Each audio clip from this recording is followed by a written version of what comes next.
Perkenalkan, nama saya Dedi Chandra Bugis, guru SDN 076071 Lasaralah Pau, Kecamatan Lahewa, Kabupaten Nias Utara.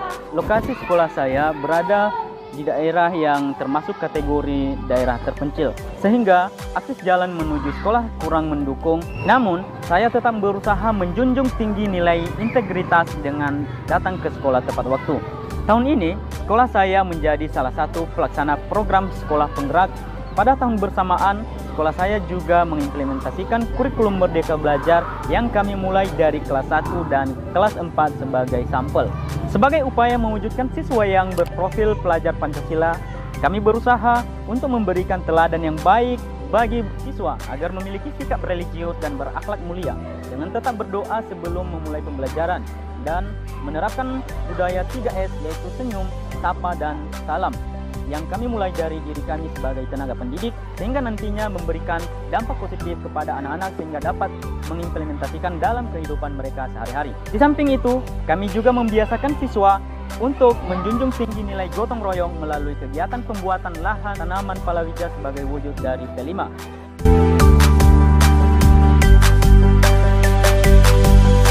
Kami juga melatih siswa agar mengembangkan kreativitas melalui praktek,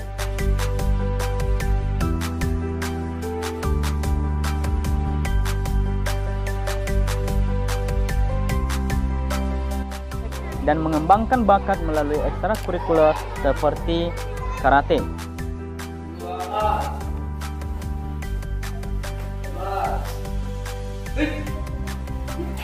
Peran kami sebagai guru adalah menuntun anak agar dapat berkembang sesuai dengan potensi yang mereka miliki. Hal ini sesuai dengan filosofi Ki Hajar Dewantara tentang pendidikan yang bertujuan untuk menuntun segala kodrat yang ada pada anak agar mereka dapat mencapai keselamatan dan kebahagiaan yang setinggi-tingginya, baik sebagai manusia maupun sebagai masyarakat. Meskipun demikian, dalam pelaksanaan pembelajaran di kelas, saya kerap menemui masalah tentang menurunnya minat belajar siswa. Hal ini ditandai dengan hasil belajar siswa dengan nilai di bawah KKM. Tentu, hal ini disebabkan oleh metode yang saya terapkan saat melaksanakan pembelajaran di kelas. Saya menggunakan metode ceramah, di mana siswa hanya sebagai objek belajar dan tidak memberikan mereka kebebasan dalam mengemukakan pendapat. Sehingga selama proses pembelajaran berlangsung, terdapat siswa yang tertidur, bermain dengan teman, dan keluar masuk kelas. Mereka pun tidak memiliki kemampuan untuk menjawab pertanyaan yang saya ajukan. Saya pun mulai memikirkan solusi untuk mengatasi masalah tersebut. Saya mengambil inisiatif untuk memberikan pembelajaran yang menyenangkan kepada anak melalui pembelajaran dengan metode diskusi kelompok dan menyajikan materi dalam bentuk video sebagai media pembelajaran. Sebagai langkah awal untuk melaksanakan kegiatan dimaksud, saya berkolaborasi kepada kepala sekolah agar memberikan motivasi dan dukungan penuh kepada saya untuk menggunakan fasilitas yang ada di sekolah. Saya pun menyusun rencana pelaksanaan pembelajaran, mencari referensi bahan ajar di internet, dan melaksanakan proses editing video pembelajaran menggunakan aplikasi KineMaster. Dengan penuh semangat, saya masuk ke kelas untuk melaksanakan pembelajaran.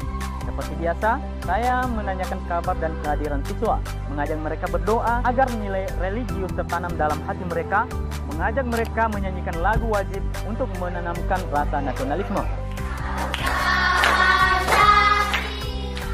Sesuai dengan rencana, saya membentuk kelompok siswa dan menyajikan video pembelajaran melalui proyektor.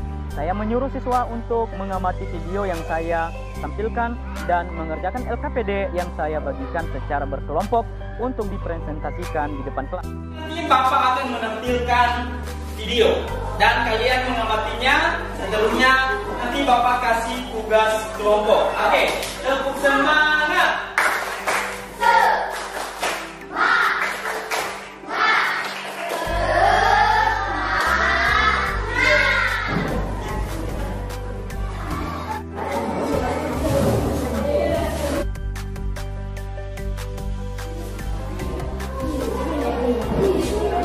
Sudah siap anak sekalian?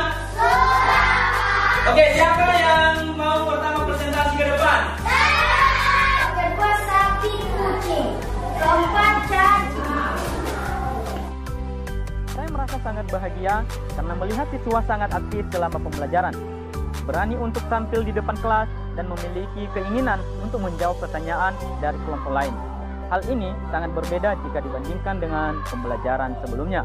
Oleh karena itu, saya mengambil kesimpulan bahwa proses pembelajaran dengan menggunakan metode diskusi kelompok dengan penyajian materi yang menarik mampu meningkatkan minat belajar siswa sekaligus melatih kepemimpinan siswa dan mendorong keberpihakan guru kepada siswa.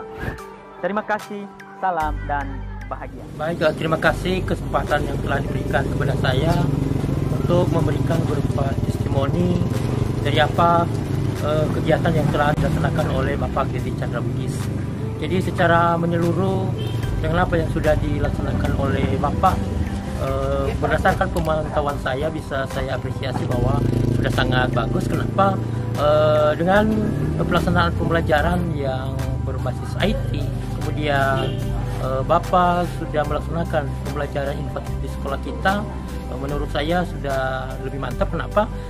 Dengan metode yang Bapak buat itu, maka saya lihat anak-anak itu bisa berperan aktif, anak-anak itu bisa berkolaborasi, bisa mengungkapkan apa yang ada di dalam dirinya, sehingga pembelajaran itu menurut saya sudah lebih hidup, lebih semangat, dan sesuai dengan tuntutan pendidikan sekarang ini juga, bahwa pembelajaran itu harus berorientasi kepada siswa. Demikian testimoni dari saya, ya mudah-mudahan menjadi kontribusi pemikiran buat kita semua dan terutama buat Bapak Gedi.